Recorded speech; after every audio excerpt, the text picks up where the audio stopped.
All right, all right, all right. Welcome back to the GSMC Wrestling Laureate Podcast, brought to you by the GSMC Sports Network. We're gonna go ahead and move on pretty quick here. Rapidly running out of time, so I absolutely apologize, guys, once again for the technical difficulties.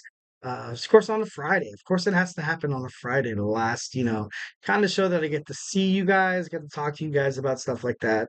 But let's go ahead and talk about the downfall of TNA. So, guys, TNA had their 20th anniversary show on Thursday. So, kind of thinking about this was I felt like it should have probably been a bigger extravaganza than it actually was. It should have had legends returning to TNA, and yes, of course they had a lot, but also like I don't know, maybe like an appearance by like Kurt Angle, Ric Flair, Hulk Hogan, or Sting would have been ideal, but it just wasn't as special because TNA has kind of fallen to the point where they're kind of unrecognizable. I know the TNA I kind of loved and like watched growing up and stuff like that back in the early 2000s. It's just kind of crazy to kind of see how that all kind of fell apart, and it sucks for TNA, but of course it is what it is. So let's kind of, let's go and move on. So I feel like the way TNA was so great was because it was well received by well received by wrestling fans, and also kind of created a new breed of wrestling, new breed of wrestlers. And I don't know. I think ultimately what caused TNA's, kind of imbalance, kind of caused them to, kind of destruct was their ability to be self-inflicted. And when I mean self-inflicted, I mean like trying to be WCW during the Monday Night Wars, trying to revive an NWO thing that just wasn't really the same. And I don't know. It just seems kind of crazy. Promotions honestly, when they want to compete with WWE, I feel like it's kind of worse than trying to just put on a wrestling product that you do to entertain the fans ultimately. Because ultimately, what happened at TNA was that their issue with the audience because it didn't. I don't know. It was kind of crazy because the audience didn't really care too much. They didn't care too much about how they were competing with WWE. They wanted to see a whole different product, and they kind of fell into that. I feel like TNA kind of tried a little too hard. Also, they like I said, they tried to recreate the NWO on countless. You have Planet Jarrett, the Main Event Mafia, and also Aces and Eights. They failed to build up the storylines within these factions that they wanted to be the next NWO, which was terrible. And they bailed on these storylines. They bailed on the storylines entirely throughout the promotion and without a resolution. Usually, you would just kind of see them fade away, and then you would have a new one just kind of brought up from nowhere, which was something that WWE wrestling fans love is just that we love a little bit of closure in terms of storylines, and you kind of have to have the build up. You can't really skip steps here. Can That's what TNA tried to do in it. And why do they have to keep the name TNA for the longest time? Obviously, they switched to Impact Wrestling now, but before then, why did they have to have TNA? Obviously, there's that kind of that dirty mind innuendo that TNA means and so you would never ever see a sports network like ESPN, like Fox Sports or CBS Sports be like, oh, on TNA, this happened. Like, what I mean? They're not going to say that. That would just be like a huge target on their back, and it would just be absolutely weird and kind of rude.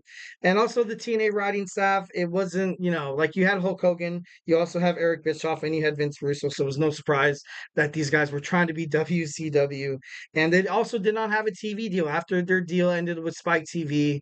Um, I feel like ultimately it was kind of all downhill from here.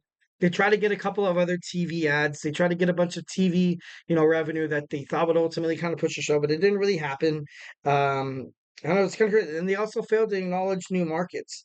The strengths of TNA was them, staying the hell away from WWE. They had their, Impact Wrestling show on Thursday nights, which WWE didn't have Thursday until Thursday SmackDown on UPN when they first started.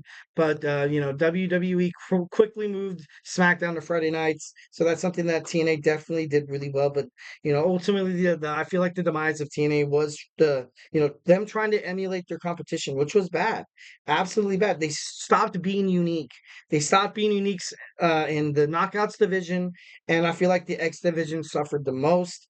WCW had a strong heavyweight division also with WWE, so they moved up their X division, main guys like AJ Styles, Samoa Joe, and Christopher Daniels. So no one really kind of filled in that spot for the X division. You kind of put your eggs in one basket of all these, kind of guys that were getting older, kind of guys that the fans already knew were main Carters. But as soon as they made it to the heavyweight division, it was like, all right, now who the hell are we going to have for the X Division Championship?